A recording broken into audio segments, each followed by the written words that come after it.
Hey everyone, Trent here. Welcome to the Fandom Zone and my spoiler-free review for It Chapter 2, which I was lucky enough to check out a preview screening of.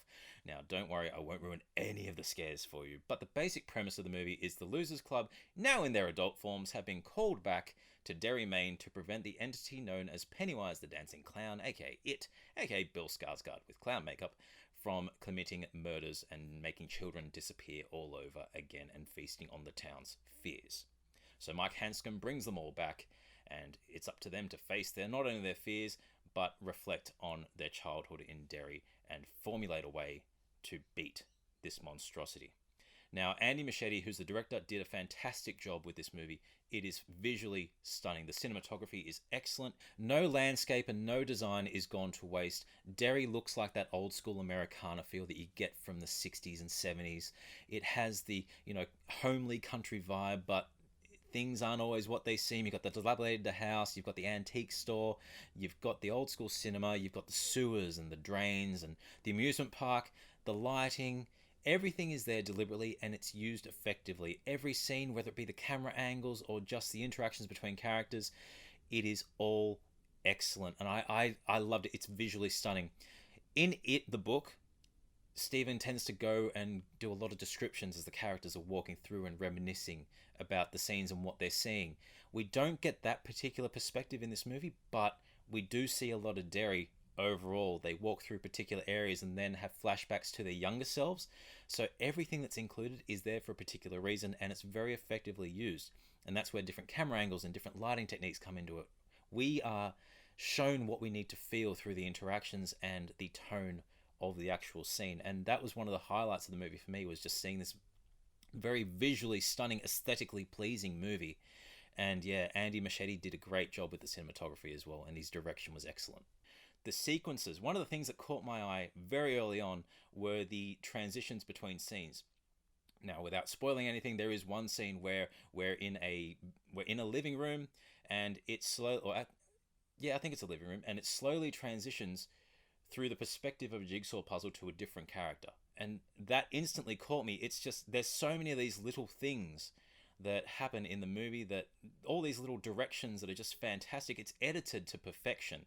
And it really caught the eye and really maintained my attention throughout the 2 hour and 45-minute movie. Like, it's a long movie, but not once did I feel like, okay, this is dragging on. And the other great thing about this movie that really stands out is the casting. James McCoy, Jessica Chastaine, and Bill Hader steal every scene. They own it.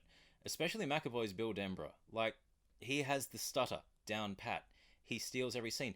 And even Pennywise, Bill Skarsgard's Pennywise, plays second fiddle to all the adult actors, which is both a pro and a con to the movie.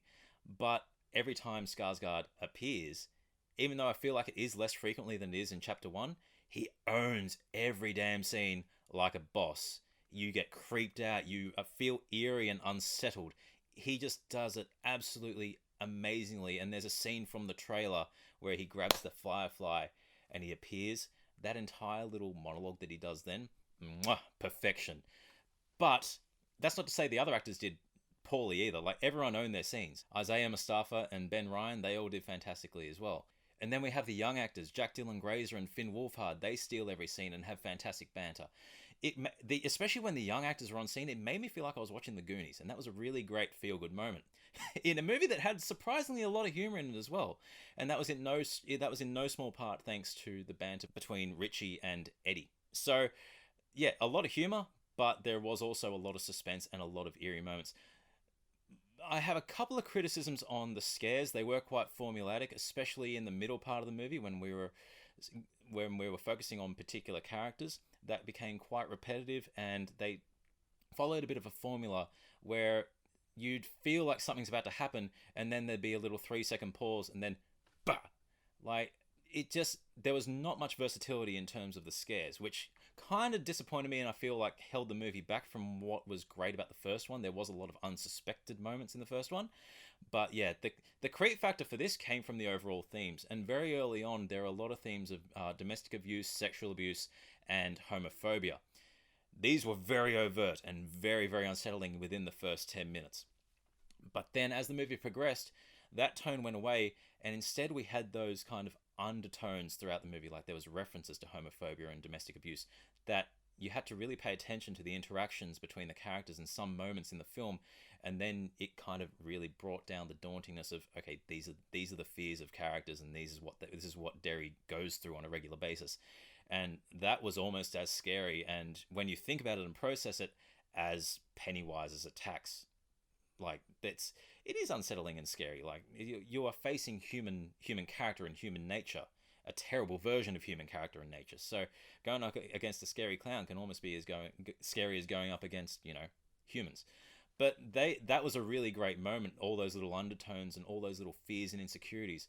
And that was something that was great about this movie. The themes of the movie focused a lot about the ties that bind us and the friendships that we form, while also dealing with our insecurities, overcoming our fears, and dealing with various emotions such as guilt and learning to let them go and grow up. Those are the themes that happen. And yeah, it was such a great movie. The CGI was hit and miss. I would have rather them go for some practical effects that would have made some scenes a lot more impactful. The scene where we get Beverly talking to the old lady in the trailer, that was excellent, but then there was something that happened later on, and I was taken back by it because of some of the visual effects.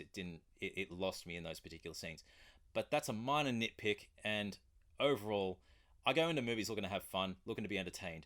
I was highly entertained. I laughed my ass off. I had so much fun in this movie. The casting was amazing. It was captivating. The musical score was unsettling and unnerving when you had the plucking of the violins. And yeah, 2 hours and 45 minutes. It did not feel like it. The pacing was excellent in my eyes. I know Stephen King, I've read it, and Stephen King has that kind of bloated storytelling. They took a lot of those elements and put it into the movie, but it didn't feel bloated, and a lot of it didn't feel unnecessary, except for one little subplot involving Henry Bowers. That could have been left out because that didn't really go anywhere. But overall, this was a great movie. The final third is probably the weakest, and that's because it does get a little bit lampoony and yeah, just a little bit lampoony. You'll see what I mean. It's the irony of lampoonism when you're dealing with a clown. But yeah, that was probably the weakest part of the movie, the final third, because it did retread a lot of ground from the first movie. But a minor nitpick, I'm going to give it an 8 out of 10. I loved the movie, and I had so much damn fun. So yeah, hopefully you all do too. I'm Trent. Subscribe to our channel. Follow our handles at Fandom Zone. Tell us your thoughts in the comments below. I love hearing your opinions and yeah, building a positive community. And as always, keep it nerdy.